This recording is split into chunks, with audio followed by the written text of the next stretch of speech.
Amigas y amigos de Ancud y la región de los lagos, muy buenas noches. Nuestro programa Diálogo Regional llega a sus hogares gracias a la cadena de Décima Televisión integrada por señal 55 de Telefónica del Sur.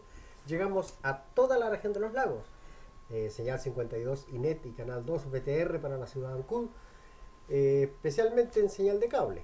Y para señal abierta, canal 8 para la ciudad de Castro alrededores.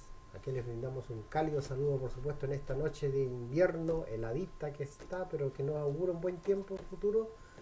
Y también señal canal abierta, canal 9 para la ciudad de Ancud. A todos ustedes, amigos, bienvenidos a nuestro programa, Diálogo Regional. Habíamos estado un tanto retirados del devenir semanal, pero bueno, es difícil traer invitados y otras situaciones particulares obviamente también impiden realizar con continuidad un programa de esta naturaleza, especialmente cuando se trata de conversar sobre realidades locales, realidades provinciales, regionales o también nacionales, muchas veces que tocamos algunos temas. Y para esta ocasión queremos hacer un abanico de propuestas con el invitado que para esta tarde tenemos presente en el estudio. Me refiero a alguien que ha estado anteriormente en nuestro programa, pero sin embargo resulta tremendamente grato conversar con él y compartir puntos de vista que muchas veces no son iguales, pero son puntos de vista, porque cada de los puntos de vista vamos conformando una realidad propia de nuestra comunidad, y eso es lo importante, crear una nueva comunidad. Amigas y amigos, les presento sin más preámbulos a Rodolfo Norambuena, quien es concejal de la ilustre Municipalidad de Ancud. Bienvenido, Rodolfo, primera mayoría comunal, tengo entendido, como concejal. Muchas gracias, Francisco. Encantado de estar nuevamente aquí en Décima TV y en Diálogo Regional, dispuesto a que justamente podamos encontrarnos en alguna opinión. Sabemos que eso es difícil, pero bueno. Es difícil, claro, pero aporta la diversidad de la comunidad. Efectivamente, los puntos de vista son los que interesan acá y sobre todo la capacidad de diálogo. Y en esa capacidad de diálogo muchas veces nos equivocamos y peleamos, discutimos, nos enemistamos, pero nos encontramos nuevamente. Así que bienvenido, te reitero, muchas gracias. La venida al programa. Bueno, y si de discusiones se trata, ¿qué te parece si planteamos nuestros puntos de vista respecto a la instalación de un parque eólico en la comuna de Ancud, que son 49 torres eólicas que han sido vapuleadas hasta decir basta en la comuna y que afortunadamente para algunos continúa adelante con la instalación de acuerdo a un fallo que hubo de la Corte Suprema? Así es. Sí, bueno, favorablemente no son 49 sino son 42.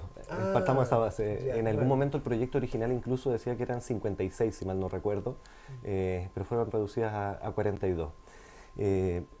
Bueno, yo no sé si tú recuerdas por ahí por el 2010 cuando se empezó a conocer de este tema junto a la ONG SECPAN y un incipiente movimiento ciudadano en el cual participaba yo, tuvimos la voz de alerta y la voz de oposición respecto a este megaproyecto que consideramos en su momento y seguimos considerando que va a afectar terriblemente al desarrollo económico del turismo en nuestra comuna, por estar autorizado su instalación en un terreno que a juicio de un sector al cual yo me siento muy representado, considera que tiene una vocación de uso distinto y que pudiésemos haber planificado un desarrollo de la economía local en ese sentido, me refiero a Mar Brava, a Puente Quilo, de acuerdo a las condiciones naturales que tiene y a las condiciones patrimoniales culturales. Y me parece que ahí hay desaprovechada una oportunidad durante distintas administraciones comunales que entiendo les fue mucho más fácil apoyar un proyecto que ya venía hecho, por decirlo así, antes de empezar a pensar cuál es el desarrollo que quiere la comunidad que vive en el lugar y luego la comunidad en general de Ancud Chiloé. Y la oposición en ese momento, y sigue siendo, se refiere no a la generación de energías limpias, que sería algo bastante ridículo de oponerse cuando estamos en un contexto de calentamiento global, cuando estamos en un contexto de contaminación producido por el avance de un calentamiento global que a su vez es producto de un sistema político económico que es el capitalismo, que extrae y ocupa al planeta Tierra como si fuera esto infinito. Por eso sería ridículo oponerse a una energía limpia. No obstante, no toda energía limpia puesta en cualquier lugar va a ser de utilidad para las comunidades. Y en ese sentido también uno podría ser crítico respecto a la escala en la cual se pretende producir. Entonces, si alguien dijera, bueno, hay un parque eólico para las islas pequeñas del archipiélago de Chiloé que pudiese abastecerlas autónomamente de electricidad, sería una idea espectacular. Si fuera una comunidad rural, ni siquiera una pequeña, que se pudiese abastecer de un sistema de producción comunitaria de energía que entonces otorgara esa autonomía, sería ideal. Pero estamos hablando de esta industria, que finalmente las ganancias se las lleva la industria y los ingresos que pudiese tener la comunidad o el municipio, no sé si son comparables al potencial de desarrollo que tiene ese lugar. Por ejemplo, se habla de que este parque eólico pagaría un equivalente a unos 300 millones de pesos al año en patentes municipales. Sí, bueno, yo he visto, he escuchado la versión de los 300 millones hace unos días atrás, leía sí, en redes sociales, en el Facebook del consejero regional Federico Krieger, que ahora eran 500, posible que si esperamos un par de meses más, alguno otro dice que son 1000, sí. Pero recordemos también que en octubre del 2010, en la portada del diario La Estrella decía que le iban a propinar un tremendo golpe a la cesantía en Ancud porque se iban a crear 1000 empleos a partir de este parque eólico. Y sin ir más lejos, recordemos también la cantidad de empleos que se prometieron en algún momento por el proyecto sobre el puente sobre el canal de Chacao. No te voy a tocar el puente todavía. Pero claro, hay muchas cifras que funcionan como las comunicaciones, como las cifras anclas, que una vez que las tiras no las puedes sacar porque pareciera que se crea una realidad. Yo recuerdo que en la administración anterior, de la ex alcaldesa Moreno, yo hice la consulta formal a la Oficina de Rentas y Patentes para saber de dónde sale este número de los 300 millones. Y en su momento el informe decía que no había antecedentes que permitiera generar ese cálculo, por lo que desconozco cómo se establece esa cifra, la de 300 en un momento y la que cito ahora de 500 millones. Entonces, yo prefiero la información en ese sentido que fuese formal y que se fuese proveída directamente al municipio, pero el municipio no ha generado esa información tampoco. Evidentemente puede haber un ingreso, eso es innegable, que puede haber un ingreso por distintos conceptos de permisos de construcción, por patentes, pero creo que aquí no se trata de ponerle más plata o menos plata. El asunto es cuál es la vocación de ese territorio y qué es lo que se puede pensar o lo que se debería haber pensado. Yo la verdad que no tiendo a estar llorando sobre la leche derramada en ese sentido, pero sí puedo constatar que ha habido una falta de planificación del territorio y eso nos ha llevado entonces a que se puedan instalar cualquier proyecto en cualquier lugar libremente. Y eso justamente la Corte Suprema, ¿cierto?, dio un aval tremendo a la instalación de un proyecto eólico cumpliendo con todas las prerrogativas legales a las que estuvo sujeto. Sí. No nos olvidemos, ¿cierto?, que el parque eólico también va a generar mitigaciones que son importantes para el resto de la comunidad. Estamos hablando de un aporte de 200 millones de pesos al año para organizaciones sociales que tengan tendencia. Que partió en 150. Pero puede ser más. O sea, si en algún momento se logra llegar a 200, yo creo que significa un aporte positivo en términos de generación de ingresos a la comuna. Porque también ayuda, por ejemplo, que una villa, una población o un lugar X de la comuna decida instalar, suponte tú, no sé, de estas paneles solares. Y ya cómprense un kit de paneles solares de 250 watts, 4 paneles, ¿cierto?, más el inversor. Y el inversor conectado a la red, ¿cierto?, le otorga la capacidad de disminuir las cuentas a mucha gente. Es decir, el daño que puede producir un proyecto de esta naturaleza es un beneficio. Bueno, aquí depende del análisis que hagas tú del territorio y cómo lo valoras tú, no solamente en términos económicos. Allí diste en el clavo, planificación territorial. Sin duda. Y eso no ha habido nunca una preocupación de parte de las organizaciones a exigir lo que está en la ley, porque la ley exige planificación territorial. Bueno, pero todas las intendencias tienen la obligación legal de hacer su símil Pladeco. Todos cada 4 años, ¿cierto? Tienen que renovar. Pero fíjate que cuando fue aprobado en su momento el Parque Eólico Chiloé, el mismo Ceremi de Energía del momento, apellido García, si no me equivoco, reconocía que este parque eólico había sido aprobado sin existir un plan regional de ordenamiento territorial en estas materias. El mismo Ceremi de Energía decía, aquí se aprobó esto, pero estamos claros que no hay planificación para ver dónde se puede y dónde no se puede. Entonces, sí, estamos muy al debe. Y digo estamos porque soy parte de de este conjunto de autoridades políticas. Ahora, cuando uno habla de ordenamiento, de planificación territorial, de la importancia de los instrumentos de planificación territorial, la verdad que pareciera que a veces uno está predicando en el desierto, porque o se considera que no, que al final son papel mojado, que son puros documentos que no se respetan, que solamente se tienen para el cumplimiento de la ley, y que no son necesarios abordarlos en esa dimensión. Pero cuando tú analizas, y no solamente en Ancud ni en Chiloé, sino en todo el país, todos los conflictos socioambientales tienen que ver precisamente con una falta de planificación y ordenamiento del territorio. Claro. La misma crisis hídrica que estamos sufriendo nosotros año tras año en Chiloé responde a eso, porque nos fuimos, y digo fuimos no como autoridad, sino como sociedad, de pensar la planificación de nuestro territorio para un desarrollo que sea sostenible en el tiempo, sino que permitimos que se arrase con todo, que se extraiga indiscriminadamente. ¿Viste que podemos estar de acuerdo? Claro, no, sí. Creo que nunca hemos estado en desacuerdo en la planificación territorial. Ahora, el para qué la planificación territorial es el objetivo. El objetivo que hay que fijar. Justamente. O sea, yo creo que como sociedad tenemos Claro, eso. y lo que pasa en Mar Brava, cuando una comuna se dice turística, me parece que entonces es como que nos decimos turísticos, pero no vemos nuestros atractivos turísticos y el potencial que tiene una playa tan prístina como Mar Brava, donde una de las cosas más importantes o los valores que tiene es precisamente que no está siendo intervenida, que no ha sido intervenida.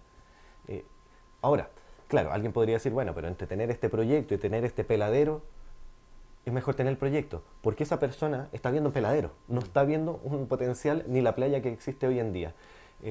Y bien podría haberse entonces tratado en la planificación del territorio comunal el sector Mar Brava Quilo como un espacio a intervenir desde la política pública para el desarrollo del turismo local, que es economía pura.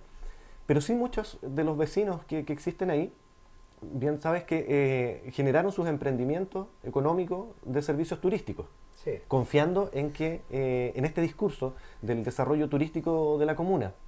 Yo no sé cuán compatible va a ser para ellos, para sus intereses económicos particulares, de los vecinos de estos sectores rurales, el que instalen estas 43 moles de fierro. Estamos hablando del parque o del museo Serafín González. Estoy hablando ¿sí? de todo el sector, ¿Todo el no, sector? no necesariamente ¿Qué lo que otro, puede ¿Qué otro atractivo turístico existe allí aparte del parque? o que sea, se pudiese estar...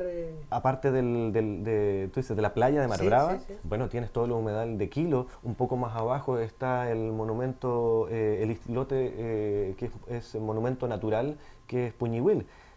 Hay que comprender, no como los territorios, como solamente un pedacito porque lleva el nombre, sino todo el desarrollo que conlleva. Tú sabes también que Sí. Puñihuil, gracias al desarrollo que ha tenido en estos servicios de avistamiento de avifauna, ha permitido que entonces ese desarrollo irradie y han sido sectores aledaños los que tienen entonces ofertas turísticas de servicios de alojamiento, de restaurante. Pero tengo entendido que el parque se va a ubicar a una distancia bien prudente de lo que es Puñihuil, ¿no? ¿Cuál es la prudencia?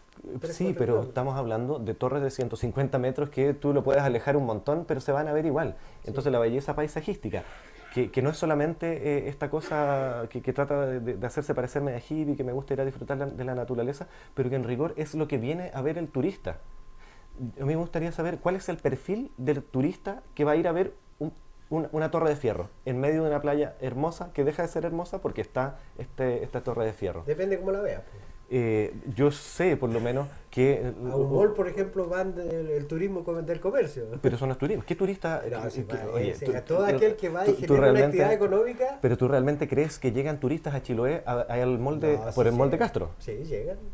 Llegan a verlo. Tal vez llegan porque se les rompió el traje de baño y tengan que ir a comprarlo en un llegan lugar. porque les llamó la atención la polémica. Ah, bueno, Claro. es que entonces creemos puentes Caucau Y votémoslo. y votémoslo y tenemos que hacer entonces proyectos que pueden fracasar para que sean atractivos turísticos a partir de la estupidez de la gente. Pero yo creo que lo que debemos entender es que uno de los atractivos turísticos que tiene la comuna de Ancud es precisamente su paisaje, su naturaleza. Y si no somos capaces de apreciarla en ese sentido, entonces estamos desaprovechando un potencial. Es que ustedes lo que están apuntando, y digo ustedes, no en forma peyorativa, Sí, sino sí. que estamos hablando de que en algún momento, ¿cierto?, la gente que tiene un nivel de posición tiene miedo a la contaminación paisajística, ¿de acuerdo? ¿Por qué? Porque apunta indirectamente a su emprendimiento. Yo no tengo ningún emprendimiento turístico. Lugar de origen. Yo no tengo ningún emprendimiento turístico. Y en eso a lo mejor podemos estar equivocados, porque a lo mejor cambia el eje. Es que desconozco de a quién te refieres. Cambia el eje de la persona que siente atracción por llegar allí. Imagínate. Espera. Mira, es que es importante aclarar este punto que tú estás diciendo, que en el sector, mi sector, asumo que a eso te refieres cuando dices ustedes, en un sector político, me imagino. Yo no te dije en forma peyorativa. O los que estamos... Sí, es que es muy importante que puedas aclarar, hacer una precisión sobre eso, porque hablas de que tenemos intereses en nuestros emprendimientos turísticos. Yo no tengo ningún emprendimiento turístico. No, yo no me refiero a ti, me refiero a las personas que están defendiendo la opción en Barbada. ¿Quién? Que están defendiendo. Pero ¿quién? Es que lo más importante en esto, para que tengamos diálogos francos. Por ejemplo, personas de nacionalidad española, franceses, que están allí, que están arraigados en ese lugar. O sea, pero hay y tienen emprendimientos turísticos. Pero hay también chilotes, ancuditanos que tienen su emprendimiento turístico. Y también hay personas que van a arrendar los terrenos y que están van a defendiendo ganar plata por eso. Pues, entonces... Me imagino que serán ricos con el arriendo a Ecopagua. No sé, pero es que... Pero aquí... es parte de la vida. O sea, es que si lo planteamos así, la verdad que tendríamos que decirle al pobre, bueno, es parte de la vida. ¿Te das cuenta que es planificación territorial? Por supuesto. Si no hay planificación territorial en el lugar, Rodolfo, siempre vamos a estar discutiendo sobre lo mismo. Pero por supuesto, y es desde la base, desde donde parte incluso la crítica a este parque eólico. ¿Qué es lo que decíamos nosotros en el 2010? Yo estuve exponiendo en el Consejo Municipal como ciudadano en el 2010. Es esto. Planificación del territorio. Ojo, le preguntábamos en ese momento al Consejo Municipal si estaban conscientes del impacto que iba a tener un megaproyecto como este a ese territorio, y la verdad es que parecía que poco importaba o que la verdad es que no tenían mucha información en el momento. O no tienen esa visión. Sí, también es factible. Por lo expresado, yo la verdad que entendería que no tenían información. Las reuniones que tuvimos con algunos concejales se notaba que no manejaban absolutamente ni una información de la que sí manejaba un ciudadano común y corriente como los que estábamos juntándonos, que no éramos expertos en este tipo de proyectos, pero sí por sentido común entendíamos que el desarrollo de una comuna como Ancud y de un archipiélago como Chiloé no puede ir en esa línea, porque finalmente tenemos que buscar el beneficio y el bien común. Y me parece que aquí más va a responder a un bien empresarial, industrial, de un particular, que de una comunidad. Me parece que sí, y eso sí se lo atribuyo totalmente a una falta de planificación del territorio. Y esa planificación del territorio tampoco significa de la imposición de una visión de desarrollo de un grupo de autoridades, sino de la capacidad que tengan estas, desde la institucionalidad como un municipio, de hacer participar a su comunidad en la toma de decisiones. Y eso no se ha hecho. Es que mira, tú hablaste hace un rato atrás de la necesidad de generar o trabajar con las energías limpias. Sí. ¿Qué opinión te merece, por ejemplo, cuando Al Gore hace una presentación en Estados Unidos, ¿cierto? Y muestra a Chile como el país que en Latinoamérica y en el mundo, en el planeta, que se ha superado enormemente en la producción de energías limpias? Bueno, mira... ¿Qué te produce? Es decir, ¿te produce satisfacción? Honestamente, que venga un gringo que es de un país de los más contaminantes que exista en el mundo, hablar sobre la superación de un país en términos de uso de energías renovables no convencionales, la verdad es que, y con todo el respeto a Al Gore, pero me importa un pepino. A mí lo que me importa es que el uso de las energías renovables no convencionales vayan en función de mejorar las condiciones de vida de las comunidades más pobres. Y en ese sentido, entonces, creo que si bien los gobiernos, el Estado, se fijan metas para la utilización de energías renovables no convencionales, estas debiesen ser enfocadas en las comunidades más aisladas, en las comunidades más pobres, para abaratar entonces el golpe que se les da día a día en este sistema de los bolsillos. Y ahí es donde yo apoyo totalmente diseños de casas habitaciones para nuevas políticas habitacionales que tengan incorporado la generación de energía eléctrica y un cierto grado de autonomía, y ojalá que esa autonomía vaya avanzando. ¿Y por qué tiene que ir a los más pobres solamente? ¿Por qué no ir a todos los ciudadanos? Porque yo tengo una visión solidaria de la vida, porque creo que primero hay que ayudar a los que están más jodidos en esta vida, porque injustamente están jodidos. Esos son productos del sistema económico. Por supuesto, y por eso hay que combatirlo. Son productos del sistema Pero económico. por supuesto, y por eso hay que elevarles las calidades de vida, porque de lo contrario tienes seres humanos que son deprimidos en su existencia, que son más fáciles de enfermar, y que si quieres llevarlo en términos de costo, van a costarle incluso más al Estado porque van a estar más enfermos. Entonces yo creo que, y eso sí es muy característico del chilote, porque es una cuestión que hay que resaltarla, la solidaridad, ¿no? Y se ve a cada rato cuando algún vecino o vecina tiene un problema, que sale otro grupo de vecinas y vecinos a generarle el bingo, la rifa, que lamentablemente allá arriba, en los espacios de poder, se mueren de la risa ese tipo de cosas y pasa como que de repente venga un ministro y te manda a hacer un bingo. Que siguen haciendo bingo, ¿no? Justamente. Pero sí, tiene que ver con una visión más solidaria de la vida y entender de que las políticas públicas tienen que empezar a mejorar las condiciones de los que están más empobrecidos por este sistema. Y volviendo en ese sentido al tema de las energías renovables, entonces ahí es donde debemos apuntar el foco de la política pública local. Es como lo que pasa con el problema de la contaminación por humo, que se está empezando a ver o percibir con mucha más fuerza, esto en términos muy personales, muy subjetivos, pero creo que lo comparte gran parte de la comunidad en nuestra ciudad. En este invierno donde ha estado más helado, tal vez con menos viento, menos lluvia en algunos momentos, y se ha visto esta capa de humo. Y claro, yo claro, cuán pasado a humo llega uno a la casa. Y yo trataba de aclarar de que aquí lo que no estamos buscando es prohibir el uso de la leña, porque precisamente la leña es el combustible que utiliza más la gente que tiene escasos recursos. Pero sí tenemos que hacernos cargo de una problemática que está afectando y que afecta a los más chiquititos y a los más adultos por enfermedades respiratorias. Pero sí son temas que debemos hacernos cargo. Y son temas de largo aliento que tienen que ver precisamente con la planificación del territorio y con las políticas públicas. Y sobre eso, planificación, y sobre lo mismo que tú has hablado, mira, ¿qué factibilidad existe de repente exigir ahora esa planificación territorial y destinar desde ya lugares que sean invadibles por estos sistemas eólicos o tal vez los sistemas fotovoltaicos? ¿Ves? ¿Qué lugares destinar de la comuna a eso? ¿Existen lugares en la comuna? ¿A qué apunta? Las comunas generadoras de energía renovables no convencionales, de acuerdo a la ley, van a ir sufriendo una rebaja metódica de sus tarifas eléctricas. Y vamos cambiando el eje del no uso de la leña, lo vamos cambiando a energía eléctrica. ¿De qué forma se puede ir manejando este tema?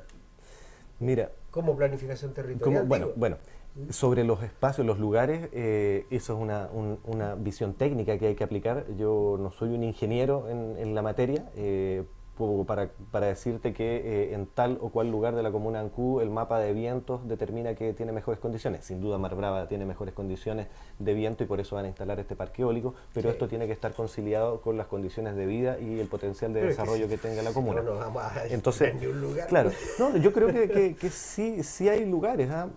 En Pumanzano ya hay uno que está funcionando y no tuvo, fíjate, oposición de la comunidad.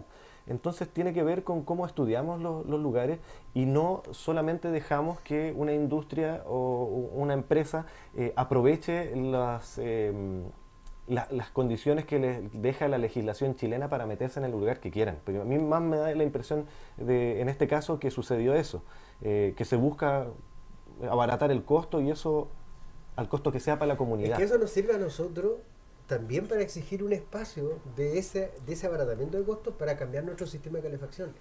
¿No será mejor, por ejemplo, pensar en el trabajo con aire acondicionado acá, que son de función eléctrica, ¿cierto? Pero es energía limpia que tú metes a tu hogar y temperatura a tu hogar, pero a un menor costo? ¿Podría ser? Podría ser. Yo no me cierro a ninguna forma de energía limpia para la generación calórica de los hogares, pero sí tiene que ser estudiado profundamente para que no termine siendo peor que la enfermedad, el remedio en este caso. El pellet para mí es peor que la enfermedad, porque es carísimo, no ha bajado de precio ni va a bajar de precio. Claro, entonces yo creo que todo esto va a tener que ver con la planificación que hoy día debe empezar a darse la comuna. El plan de desarrollo comunal que actualmente está vigente es 2014-2018. Este año empieza un proceso de actualización del Pladeco.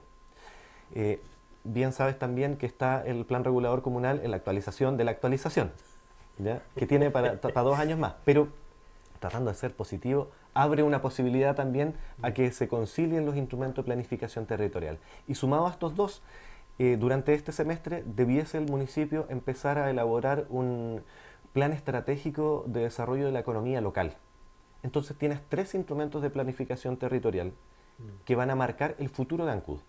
Y que si el proceso no se hace de una forma tremendamente participativa, y participativa no hablo de pasarle un listado de firmas a las personas para que validen el proceso, sino de una transferencia de conocimientos para que las personas también puedan deliberar y generar propuestas. Sin ánimo de ser imprudente, Ajá. pero fue como se hizo la participación anterior. Ojalá que no suceda así. En el plan En el regulador. plan regulador anterior. Mira, hay Ojalá que no pase nomás, no- sí, pero fíjate que el plan regulador que fue observado por Contraloría, todas las observaciones tienen que ver lo que no fue subsanado por errores de tipo administrativo. De fondo. No, Cumplimiento de la ley. hay De fondo. cosas que son de forma de procedimiento administrativo, no tiene que ver con el fondo de lo que se quería lograr.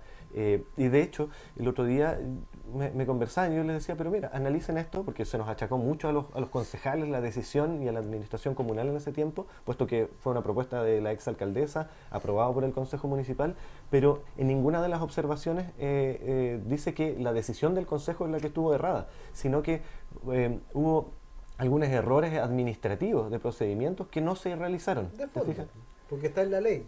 Por lo tanto, No fueron de necesariamente, fondo, no se cumplió con la ley. son de forma en ese sentido, porque el fondo que tiene que ver con la planificación del territorio no era cuestionado, sino la forma en que se realizó. Es que sí, las observaciones que hicieron los grupos humanos a ese plano regulador Ajá. estuvieron también marcadas por algo de fondo, que es la participación. La participación se hizo efectiva. Fue conculcada en muchos aspectos en la generación de ese plano regulador. La participación fue efectiva. Ojalá que no pase ahora. Lo que no Rodolfo, sucedió sí. fue la notificación por carta certificada. Claro. En ese sentido, eso pasó con la participación, con la gente que participó y emitió sus cartas con sus observaciones. Yo fui que- testigo que llamaban a uno y llamaban a otro y a otros no llamaban y a otros tampoco. Así que Yo no sé, las reuniones eran Sí. abiertas, eran publicitadas. Sí, Yo no sí. sé si necesitaba alguien que fuera llamado, menos personas Sí. con información como lo eres tú, como lo soy yo. Pero yo siempre vi que la convocatoria fue abierta. En ese sentido no puedo ser crítico, a pesar de que fui muy crítico de la administración anterior, pero no tiene que ser justo con los juicios. Y el proceso de convocatoria a la comunidad fue bastante amplio, abierto y conocido. Que no hayan asistido, bueno, pasa por cada uno de los tiempos. Ahora, remitiéndonos al proceso que viene ahora, indudablemente uno que quiere sacar las lecciones de lo que se hizo erróneamente en eso para que no se repita en esto, porque estamos hablando de un plan regulador que va a durar por mucho tiempo, por muchos años. Un plan regulador que por lo mínimo va a durar 4 años más y un plan de desarrollo estratégico de la economía local que uno pretende que tenga también un largo aliento, entendiendo que la planificación del territorio no debe hacerse pensando en una reelección o en los periodos alcaldicios. Tiene que hacerse pensando en el territorio precisamente, Claro. en el desarrollo de los procesos que llevan muchas veces más que lo que compete un espacio del periodo. y que son variables, Así es. no son Y lo otro estáticos. que sí yo creo que como comunidad debemos aprender es a poder sentarnos a conversar nuestras diferencias en un marco de respeto para lograr ciertos consensos, porque sé que hay cosas que van a ser intransables. Lo y que están haciendo ahora en el Consejo a mí me parece atractivo para lograr eso. Es decir, el trabajo que están desarrollando en comisiones a mí me parece tremendamente interesante Bueno, es de una llevar experiencia. adelante. ¿Eh? Sí, ¿Por qué no cuentas un poquitito? sí, bueno, las comisiones del Consejo Municipal son espacios de discusión, estudio, que no son necesariamente, no son vinculantes, pero sí son de estudio y son exclusivamente para concejales, presididos por concejales, pero tienen la facultad de invitar, convocar a funcionarios municipales, convocar a funcionarios de otros servicios públicos u organizaciones o privados a que tengan competencia en alguna materia para ser discutida, y luego las conclusiones o acuerdos de las comisiones son elevadas en calidad de recomendación a la primera autoridad. Y obviamente una recomendación se puede tomar o se puede dejar, pero ese es el camino. Entonces, para destrabar las discusiones que muchas veces se dan en el Consejo Municipal largamente, y como los tiempos del Consejo Municipal están reglamentados también, muchas veces uno se pasa, yo sobre todo debo reconocer lo que me pasa en los tiempos, que soy bueno para hablar, es que es bueno trasladar ciertas discusiones a las comisiones, y esas comisiones después elevan en calidad de informe y recomendación. Lo que hemos estado haciendo en este periodo, que yo he tratado de motivar que se activen un poco más las comisiones, tanto para descongestionar el Consejo Municipal, como para este proceso que puedes estar destacando tú, que tiene que ver con cómo abre las puertas la comisión a un proceso de deliberación, de opinión, de escuchar a la comunidad organizada finalmente sobre las problemáticas que le están sucediendo. Y tal vez el tema, que para mí es sumamente importante, siendo presidente de la Comisión de Turismo, Cultura, Medio Ambiente, el tema de las muestras costumbristas es un ejemplo de esto. Partimos hace un tiempo atrás, hoy día cumplimos la 4ª sesión, y con muy buenos resultados. Hablando primero cuál era el diagnóstico sobre las muestras costumbristas y qué era lo que estaba fallando, y qué era lo que podríamos mejorar. Luego, en una segunda sesión, ya convocamos a los dirigentes y dirigentes de las muestras costumbristas de los distintos sectores rurales. Llegaron un 99%. De hecho, una nomás se restó, así que puede que el porcentaje sea mayor. El asunto es que... No, menor digo, en términos estadísticos. Bueno, pero ahí ya me volví loco. Pero fue mayoría. No, una mayoría amplia, fueron todos. Y pudimos tener la capacidad, entendiendo que estos espacios se pueden abrir a la comunidad para que ellos den la opinión, entregarles el tiempo para que digan su sentir, sus conocimientos, su experiencia adquirida durante todos estos años y ponerla sobre la mesa. Y la primera meta que nos pusimos es la más difícil, que es elaborar el calendario. Y como sabemos, enero-febrero son 4 fines de semana nomás por cada uno, pero tenemos más muestras costumbristas para llenarlos. Y se estaban topando, habían fines de semana donde habían incluso 4 muestras costumbristas, y pudimos destrabar esa discusión y lograr que con harta generosidad, sobre todo de las organizaciones y sus dirigentes, dijeran, ¿sabes qué? Yo me puedo cambiar y lo hago con compartimos este fin de semana con y este se cambia para allá. Y de a poquitito esto se fue dando con una sensación muy fraternal y muy comunitaria. Y empezaron a entender entonces que no son rivales. Empezaron a entender que somos parte de una comunidad, que todos tienen derecho, lo que sí respetamos un criterio de antigüedad de las muestras, y se fue organizando. Y luego de 3 sesiones, logramos destrabar esta gran discusión que había, y hoy día ingresamos con la firma y validación de todos los dirigentes, de funcionarios municipales, de la Casa de la Cultura, de los concejales, una propuesta de calendario para las muestras costumbristas del verano 2018-2019 en agosto. ¿El municipio acoge o rechaza? Claro, de todas maneras, mira, yo te digo, hay que ser justos también con las cosas. Ayer en el Consejo Municipal le planteaba al alcalde que teníamos el trabajo, que nos quedaba todavía esta propuesta por hacer, y él decía que entendía que se estaba realizando un muy buen trabajo y que se iba a respetar también lo que es el trabajo que se estaba realizando, entendiendo que también a él, los funcionarios que encomendó para trabajar en la comisión, le iban contando que esto iba avanzando bien. Entonces yo creo que sí va a ser validada esta propuesta, y viene a destrabar uno de los problemas que tenían las muestras costumbristas, que era que muchas veces se enemistaban porque no se lograban poner de acuerdo en las fechas. Ese ejercicio, que puede ser muy simple en la lógica de la organización y la planificación de una comuna completa, sí puede ser llevado a cabo a otras experiencias.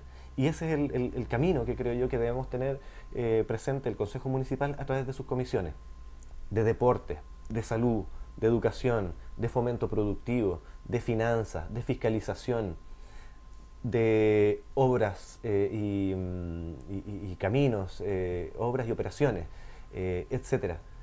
¿Te fijas? Entonces, podemos hacer un trabajo consensuado con la gente, generando una participación que da esta impresión de que es de verdad, porque yo veo, entonces vi lo contento, y lo refleja la foto final del acuerdo de hoy día, dirigentes contentos por haberse sentido parte, por haberse sentido escuchados, y que lo que dijeron está plasmado en la documentación y en la propuesta. Contéstame, Rodolfo, ¿no se están saliendo de sus funciones ustedes como concejales? No, al contrario, estamos ocupando las funciones que estaban durmiendo tal vez, que son las comisiones. Pues si alguien se asusta que esto pudiese ser como una coadministración, no. No, es que, ¿sabe por qué lo digo? No es que no está orientada hacia allá mi pregunta, sino que está orientada un poquito a recordar lo que es la orgánica constitucional de municipalidad, donde habla claramente la formación de los sescos. Y en ese sentido... Que es el COSOC hoy día. Claro. Pero en ese tiempo eran los sescos y cumplen la misma función, que son propositivos, se toma o se deja, es la misma función. Pero lo ejecutaba directamente las comunidades y las organizaciones sociales, las territoriales. Y los funcionales. Sí, incluso sindicatos. ¿Te das cuenta? Incluso sindicatos. En el fondo, a lo mejor es una transposición de funciones con otra parte que está destinado por ley. No lo veo así. En todo caso, mira, fantástico que logren hacerlo, fantástico. ¿Por qué? Porque significa que es un avance positivo. Porque los sescos, hubo 2 o 3 intentos de formarlo, estos consejos, y nunca dieron resultados. Sí, mira, yo creo Respecto a que si estamos transgrediendo un poquito o tomando las funciones de otro organismo, no lo creo, porque el artículo 92 de la Ley Orgánica Constitucional de Municipalidades es el que establece la posibilidad de que los consejos municipales se organicen en comisiones. Y luego el reglamento de funcionamiento del consejo es que él ya otorga el derecho y incluso incluye las comisiones que existen en el consejo municipal. Ahora sí, comparto plenamente los intentos de conformar SESCO en su momento y este consejo de la sociedad civil hoy día que es el COSOC, y creo que la raíz tiene precisamente su problema, la raíz del problema es que son consejos consultivos del alcalde. Claro. Entonces, en este ánimo de profundizar la democracia, de radicalizar la democracia, consejos de ese tipo es como chocar contra una pared. Porque creo yo, entonces ahí los dirigentes, las organizaciones sociales se encuentran opinando, pero no ven reflejado entonces en la política pública su participación. Ahora, en todo caso, en Ancud no está funcionando el COSOC. No, estamos claros. Yo creo que en muchas comunas del país, de la totalidad, el 90% no está funcionando. Sí, hay hartos que no están funcionando, claro. Y los que están funcionando, lamentablemente, se encuentran con esta traba. Vamos a hacer la excepción. Yo creo que el día de mañana, cuando Rodolfo Norambuena se postule a alcalde y logre ser electo alcalde, se va a dedicar plenamente a la conformación de un consejo que le permita escuchar también la opinión de la gente. Bueno, ¿no? ¿Me equivoco? El futuro siempre va a ser el que va a mandar los destinos, pero los destinos también los construyen las personas. Yo en todo caso con la respuesta necesito antes que prenda la luz roja este joven. Yo estoy esperando la luz roja. Lo que te puedo decir es que nosotros desde el movimiento Creemos de Ancud y como militante del Partido Poder Ciudadano, que es parte del Frente Amplio, estamos diseñando un proyecto político que hemos denominado municipalismo comunitario, y es una tesis política que hemos empezado a desarrollar desde el 2012 en adelante, observando, aprendiendo sobre municipalismo. Aquí uno tiene que ser muy honesto respecto a los conocimientos. Nosotros, si bien habíamos estudiado el municipalismo, la ley orgánica y todo lo que tiene que ver con la gestión municipal, distinto es cuando uno ejerce el cargo y se encuentra con todas las trabas y con las voluntades políticas que pueden existir o no pueden existir. Sin embargo, somos bastante estudiosos y nos gusta pensar en que podemos generar un proyecto político para nuestra comuna, con amor a nuestra comuna, y que ese proyecto político refleje un desarrollo sostenible, un desarrollo comunitario y un desarrollo bajo una participación protagónica de nuestra comunidad. Eso quiere decir correr bastante el cerco de la democracia representativa que existe hoy en día para pasar a una democracia participativa y protagónica, donde entonces se puedan generar espacios donde un consejo municipal, un concejal, un alcalde pueda convocar a la comunidad y decirle, ¿sabes qué? Me gustaría saber tu opinión sobre este tema, porque como autoridad no necesariamente uno se las sabe todas, y eso es humildad, que hay que partir por ese lado. Uno no se las sabe todas, y ahí el reconocimiento, por ejemplo, te lo comentaba antes de que partiera el programa, un consejo municipal sin los funcionarios municipales no va ni para atrás ni para adelante, porque el gran conocimiento, los insumos en datos, en información, en experiencia, lo ponen los funcionarios municipales. Los funcionarios públicos. Los funcionarios públicos en general. Ojalá que ese mensaje lo entiendan las autoridades del país. Justamente.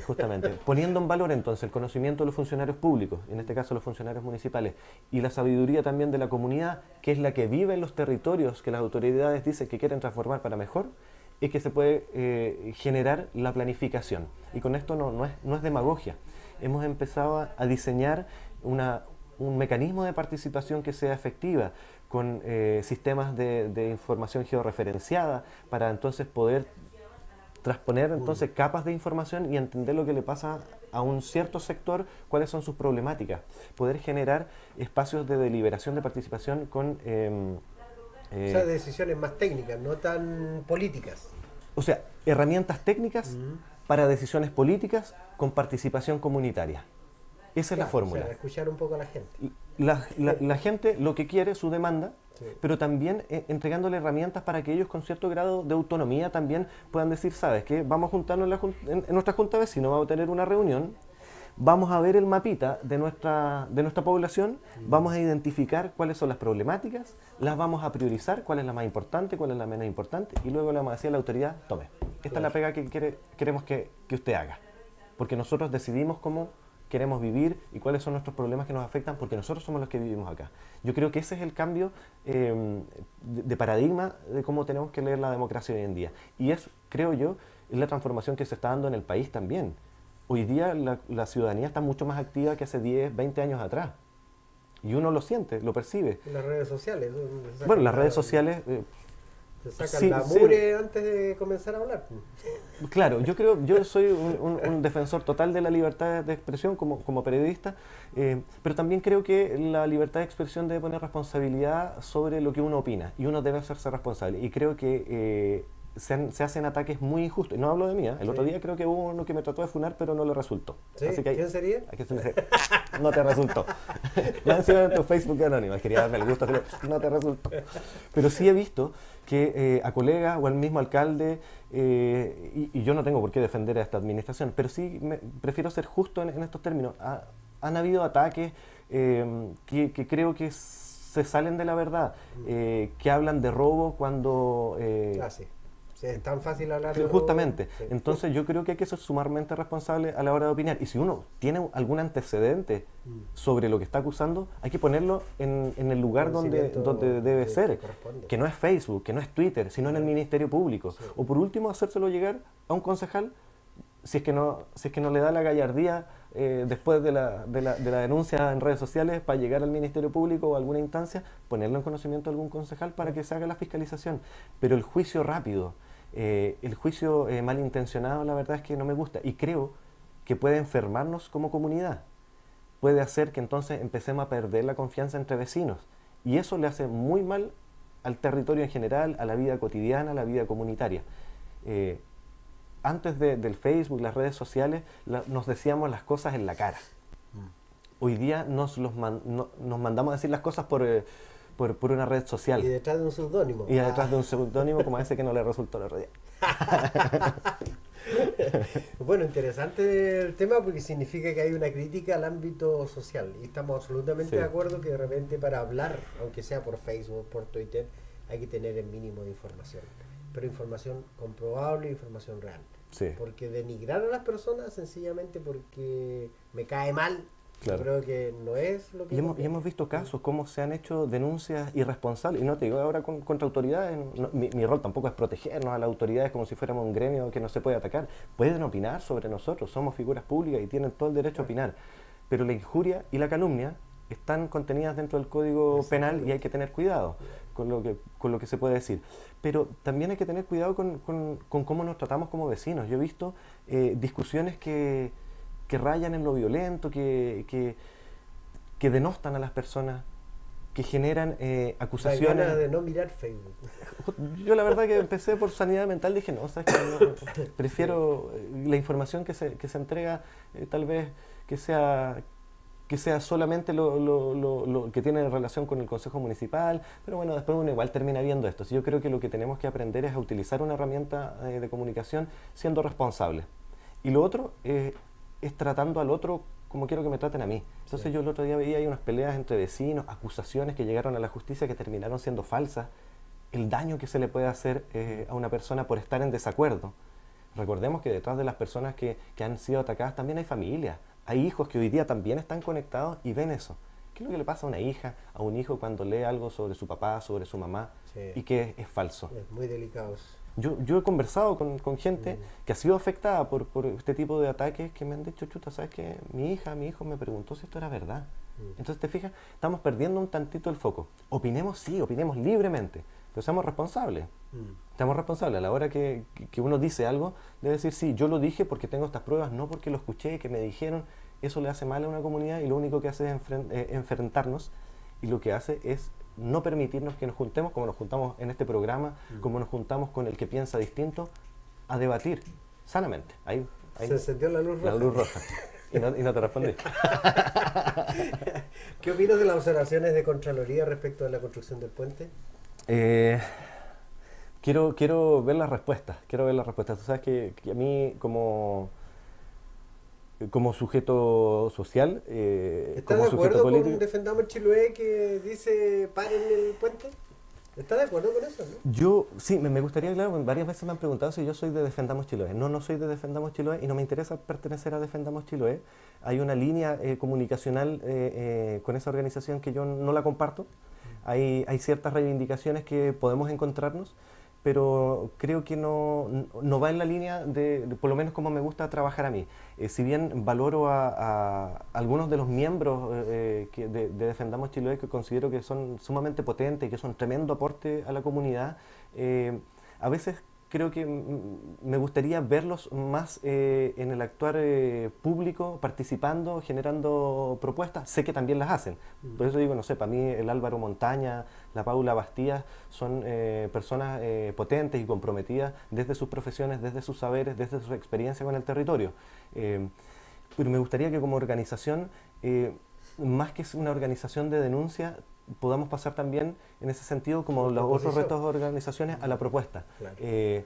Si queremos ver un cambio positivo, generarlo desde ahí. Ahora, respecto al tema de puente sobre el canal de Chacao, sí apoyo la idea desde la oposición a esta megaconstrucción. Creo que va a traer un impacto, que lo hemos tratado latamente y no vamos a llegar a ningún acuerdo y nos van a faltar programas para seguir conversando. Pero yo creo que es una cuestión de formas más que de fondo. Pero creo que bueno, como te decía al principio, me interesa ver cuáles son las respuestas que se van a dar y yo reafirmo mi posición contraria al puente sobre el canal de Chacao. Creo que no es una obra prioritaria. Vemos día a día cuáles sí pueden ser las prioridades de Chiloé y que sobre todo este tipo de enfrentamientos sobre visiones de desarrollo, sobre megaproyectos, una vez más nos hablan de la falta de planificación y de la falta de participación, de la falta de consulta. Y eso lo único que hace. Y mientras no haya eso, vamos a seguir proponiendo proyectos para desarrollar, porque de algo tenemos que vivir los chilotes. Sin duda, sí, podemos proponer todos los proyectos, pero que esos proyectos deben ser consultados a la comunidad, deben ser planificados en conjunto con la comunidad y teniendo en cuenta la realidad del territorio chiloé, su realidad material. La falta de planificación también hizo que hoy día deba existir un reglamento para la regulación de la extracción del pompón, claro, porque no fuimos capaces de entender que el pompón es parte del ciclo hidrológico y del ecosistema que lo permite. Lo mismo con la tala indiscriminada del bosque nativo, de la turbera en el Código de Minería. Entonces, no estamos viendo al territorio chiloé en una proyección en el tiempo más allá de lo que llega a nuestras narices, y eso es minería grandota. Más allá, sí, como los dos tiburones, ¿ves? Cayó ya. Claro. Entonces, creo que debemos ser mucho más generosos a la hora de pensar los territorios, no pensar en nuestras carreras como políticas, no pensar en nuestros sectores políticos solamente, sino en la vida de las personas comunes y corrientes, del mundo popular, al final del chilote y la chilota común y corriente. Los que finalmente son los que al final del día, los que sufren los embates de este sistema. Porque si tú y yo vamos a volver lo más probable a nuestras casas cómodos después de un día de trabajo, donde podemos estar calentitos, donde vamos a tener el plato de comida calentito y vamos a tener un buen descanso. Hay vecinos y vecinas en esta misma ciudad, en esta misma comuna y archipiélago que no lo están pasando así. Entonces la política pública, si no va allá, ¿para dónde va? Nos deshumaniza. ¿Qué te parece ocupar el hospital antiguo que va a quedar ahí, cierto? Ajá. Ese edificio y hacer un hospital geriátrico, construir un hospital geriátrico allí y un centro de larga estadía para ancianos que estén en abandono? No lo había pensado y como lo propones y como me lo imaginé en este par de segundos, me parece que puede ser una muy buena idea. Creo que tenemos una deuda tremenda con el adulto mayor, casi pensando en que los que no somos adultos mayores no vamos a llegar a ese lugar. Y creo que hay mucho adulto mayor que al ser siempre valorizados en términos de su capacidad de producción, de lucas finalmente, pierde su valor como ser humano. Y eso habla muy mal de nosotros como la sociedad. Creo que si existe ese tipo de iniciativa, sería muy interesante apoyarla. Creo que tenemos esa deuda. Hoy día nos damos cuenta de cuán transgredidos han sido los derechos de los niños, las niñas, los adolescentes, que es un tema terrible y violento en nuestra comunidad. Lo mismo con las mujeres. Pero ahí está este sector ambos otros sectores, ¿cierto? Están siendo reivindicados con mucha fuerza hoy en día. Un padre anciano el otro día que se Claro, mató. justamente, pero conocer ese tipo de casos en que pasan inadvertidos y pareciera que a nadie le importa. Creo que sí, tenemos que pegarnos una revisión como seres humanos y desde la política pública, si es que esa idea existe o si es una iniciativa, habría que estudiarla y apoyarla y con eso empezar a saldar esta deuda, porque al final tanto el más pequeño como el más adulto son los que reflejan en el largo de la vida lo más vulnerable. Y si no somos capaces de cuidar al más pequeño, que va a ser el que crece en esta sociedad, y al más adulto, que es el que tiene toda la experiencia y ya ha entregado su esfuerzo en esta sociedad, entonces una vez más perdemos nuestra humanidad. Correcto. Me parecería una muy buena idea a analizar. Y la luz roja ya se perdió hace rato ya. Ah, Así sí, que... están avisando. Tienes razón. Rodolfo, la pantalla décima TV para que te despidas de nuestra teleaudiencia. Muchas gracias, Francisco. Bueno, agradecer al programa y a Décima TV por esta invitación. Siempre es grato y desafiante el sentarse a conversar con alguien con que uno sabe que está en desacuerdo, pero no por eso uno tiene que hacerle el quite o evitar estas conversaciones. Dentro de la comunidad, Francisco, aquí en Ancú o en cualquier parte, va a haber diversidad y va a haber diversidad de opiniones, de formas de pensar, de credos, etcétera. Pero lo que no podemos hacer es dejar de encontrarnos, porque ahí vamos a empezar a separarnos como comunidad.